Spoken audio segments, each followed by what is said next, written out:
Thoughts are things, not decoration, not comfort, things, powerful things, when mixed with a definite purpose and a burning desire for their fulfillment. This is not a belief, it is the first principle, and it is proved again and again by those who understand what desire truly is and those who do not. The 13 Steps. A Parable, Part 1. There was once a man who wanted one thing, not wealth in the general sense, not comfort, not a better position than the one he had. He wanted to stand beside a specific man, one of the greatest inventors of the age, not as his servant, but as his partner. He had no money, no credentials, no introduction, no reason by any ordinary measure to believe he would succeed. He had only a decision. He arrived at the great man's door looking like someone the world had already passed over. Those who saw him assumed he had come to ask for work. He had not come to ask for work. He had come to go into business. The great man looked at him for a long time. He later said that he saw, in the face of this unremarkable visitor, something he had learned over a lifetime to recognize, the expression of a man who has made up his mind. Not a man who hoped, not a man who would try, a man who had decided, and for whom the decision was final. He gave the man a place in his offices, a small role, a modest wage, nothing close to what the man had come for. The man accepted, not because he had lowered his ambition, but because the door was now open, and he intended to build from there. Months passed, then more months. The partnership the man had come for showed no sign of appearing. Those around him saw an ordinary worker in an ordinary role. Inside him nothing had changed. He did not revise his aim downward. He did not seek alternatives. He did not say to himself, perhaps I have misread this. Perhaps I should want something smaller. He said, I came here to go into business with this man. I will remain until that is what I have. And he remained. One day, a new device appeared. It was a machine for recording the spoken word. Precise, useful, and entirely unwanted by the men whose job it was to sell it. They did not believe in it. They spoke of it as a burden. The man saw something different, not in the machine, but in the moment. He went to the great man and said, I can sell this. He was given the chance. He sold it. He sold it so thoroughly, so persistently, across so wide a territory, that eventually his name was joined to the great man's in the enterprise. Not as an employee, as a partner. What he had come for, he had. Not by accident, not by luck.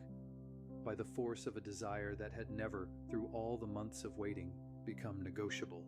He had thought his way into the very position he had decided that he would occupy. There was another man. He had gone into the earth looking for gold. The signs were good. The ore was real. For a time the vein rewarded him, then it disappeared. He pressed on through weeks of nothing. The cost of continuing grew. The evidence of its value shrank. He consulted others who gave him contradicting answers. He revised his approach. He persisted through a season that returned nothing, and then he stopped. He sold his tools and his claim and walked away from the earth. What he did not know, what he could not have known without one more step, was that the vein had not disappeared. A fault in the rock had shifted it sideways. A man who understood such things later calculated the distance, 3 feet.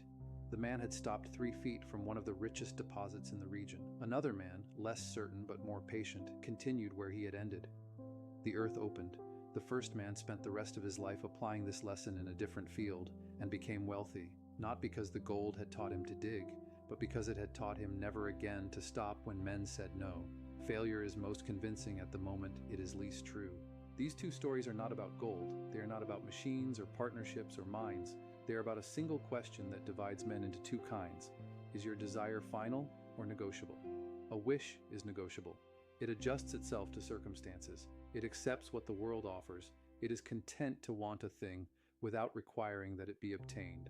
A burning desire is different in kind, not only in degree. It does not negotiate. It does not seek alternatives. It does not interpret delay as defeat or difficulty as evidence of a wrong direction. It simply continues, pressing, shaping, demanding, until the world rearranges itself around the decision that was made. A burning desire is not born fully formed. It must be given a specific shape. Not, I want to be wealthy, but I want this specific sum, earned through this specific work, by this specific time. Not, I want to succeed, but I will stand beside this man, in this capacity, doing this work. Vagueness has no force. Precision does. The mind, when given a precise target, begins to move toward it, quietly, continuously, even when the man is not consciously directing it. It notices what it previously ignored. It finds paths that did not appear to exist. It recruits knowledge and opportunity and connection in service of the image it has been given. But it must be given the image. and the image must be specific, and the man must refuse to release it. Those who have studied such thing, who have examined the lives of men who began with nothing and built fortunes, and men who began with every advantage and produced nothing, arrive at the same observation. The difference is rarely intelligence, it is rarely opportunity, it is rarely effort. It is whether the desire at the center of the life is the kind that survives difficulty or the kind that yields to it. A man who wants a thing passionately but without finality will work hard in good conditions and stop when conditions become hard. A man whose desire has become non-negotiable will find that the conditions are, in the end, irrelevant. He does not wait for favorable conditions. He creates them, or he proceeds without them. Either way, he does not stop. Desire gives the journey its direction. Without it, there is only motion. But not all desire is equal. The desire that builds something is the kind that a man carries not as a hope, but as a decision already made. And from the moment of that decision, he is no longer waiting for the world to provide. He has already arrived. He is simply walking toward the place his mind has already reached. The second step, faith.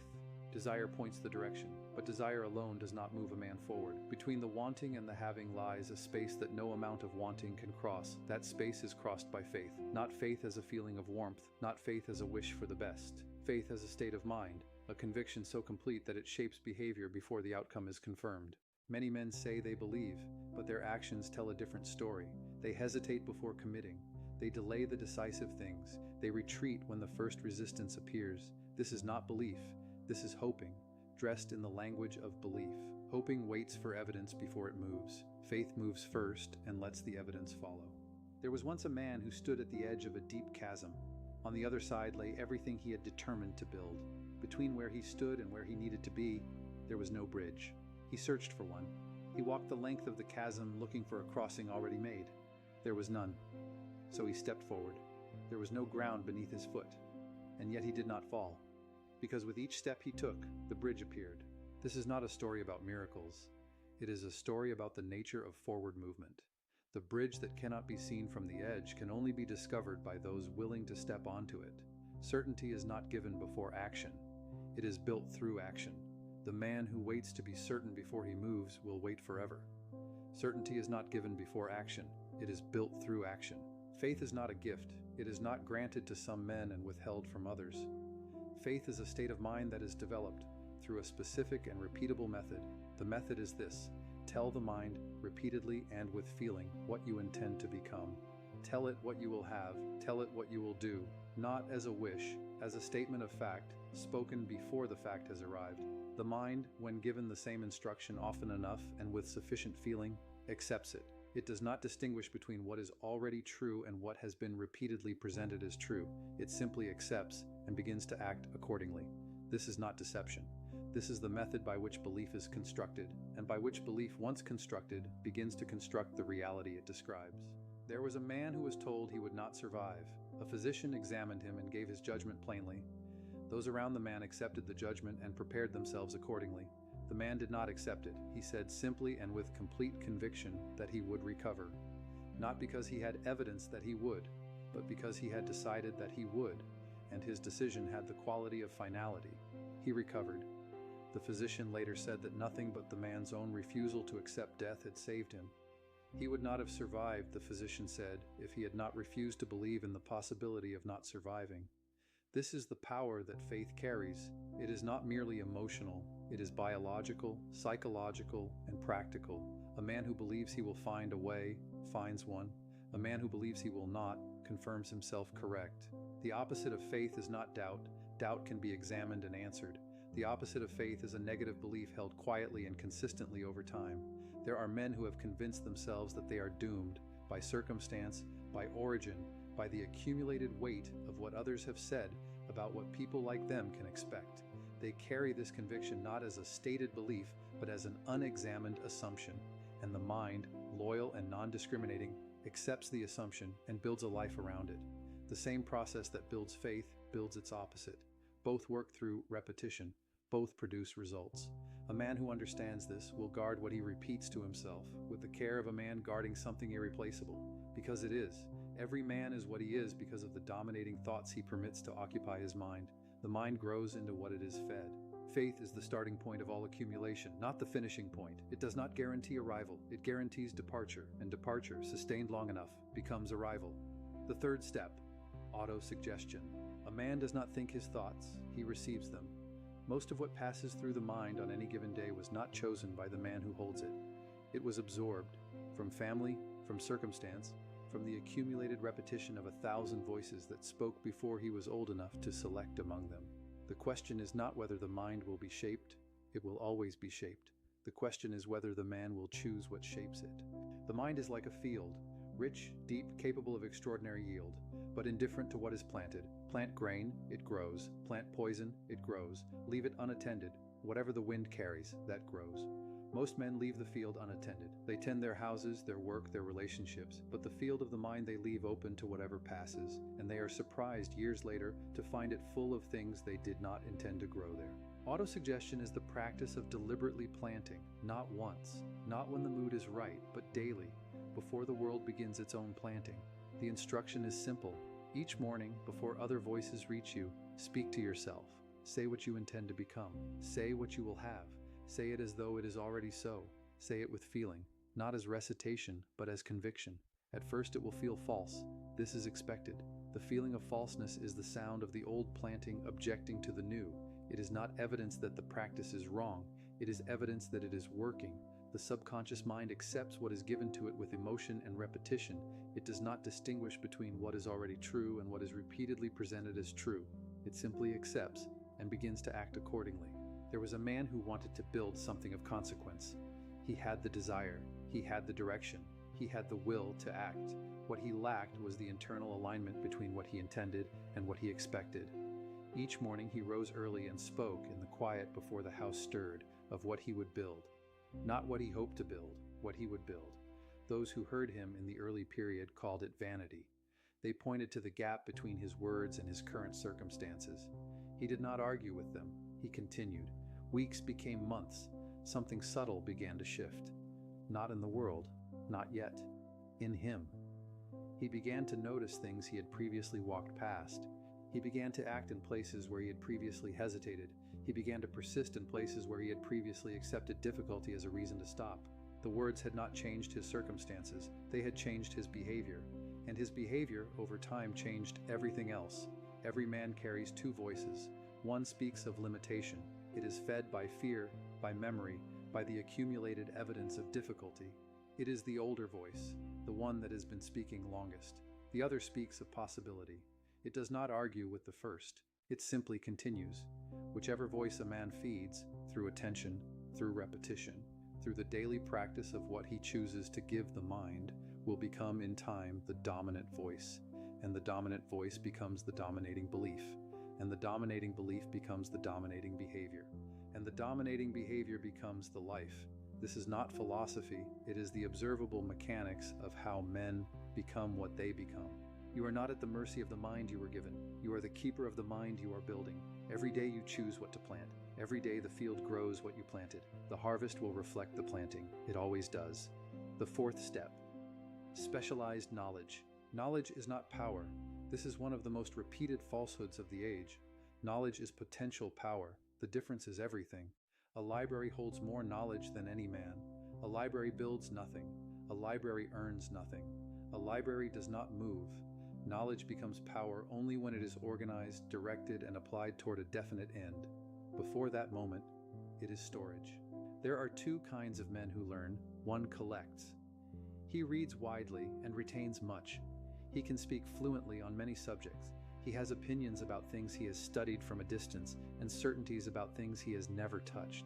Ask him about any subject, he will answer. Ask him to build something with what he knows, and you will wait a long time. He has a warehouse, full, well-organized, impressive to visit. But a warehouse is not a workshop. Nothing is made there. The other man learns differently. He identifies precisely what his purpose requires. He acquires exactly that, no more, no less, and he applies it immediately in service of the specific goal he is pursuing. His knowledge may be narrower. His results are not. There was once a man who built one of the largest enterprises of his age. He was not formally educated. He could not answer many of the questions a schoolboy was expected to answer. His enemies used this against him. They brought him before a public proceeding and asked him questions designed to prove his ignorance. He answered most of them poorly, and then he said something that ended the proceeding. "I do not carry in my own mind what I can summon in 30 seconds from the men I have gathered around me." The room understood. He was not ignorant. He had simply understood, earlier than most, that an educated man is not a man who holds all knowledge, but a man who knows where to find what he needs and how to use it when he has it. Any man is educated who knows where to get knowledge when he needs it, and how to organize that knowledge into definite plans of action. General knowledge does not become useful until it has a question to answer. A man who has read everything and decided nothing is no better equipped than a man who has read nothing. His knowledge has no direction. It accumulates without organizing. It illuminates nothing because it has been given no target to illuminate. But the moment a man has a definite purpose, a specific thing he is trying to build or solve or achieve, the same general knowledge becomes searchable. He knows what he is looking for, and what a man knows he is looking for, he finds. The purpose precedes the knowledge, not the other way. No man holds all the knowledge his purpose requires.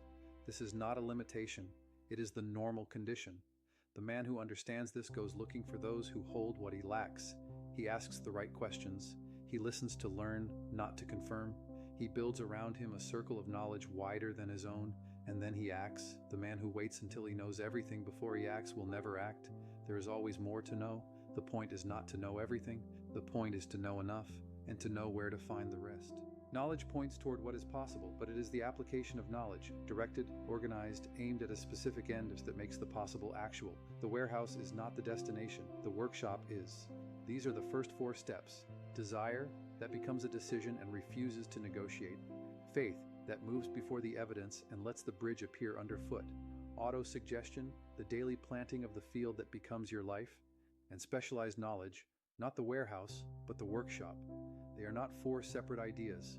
They are one foundation, laid in order, and everything still to come, imagination, planning, decision, persistence, and the deeper work of the mind, is built on the ground you have just laid. This is the work of Nori Media Group, to take the ideas that have shaped how people build their lives and to hold them up plainly, in the light, so you can see them clearly and decide for yourself what to do with them. The foundation is laid. In part 2, the parable turns from the inner ground to the building itself. Imagination, the plan, the decision, and the persistence that carries it past the point where most men stop. Subscribe so the next step finds you. And if you want to go deeper into the ideas behind this series, everything is gathered at faithandflame.com.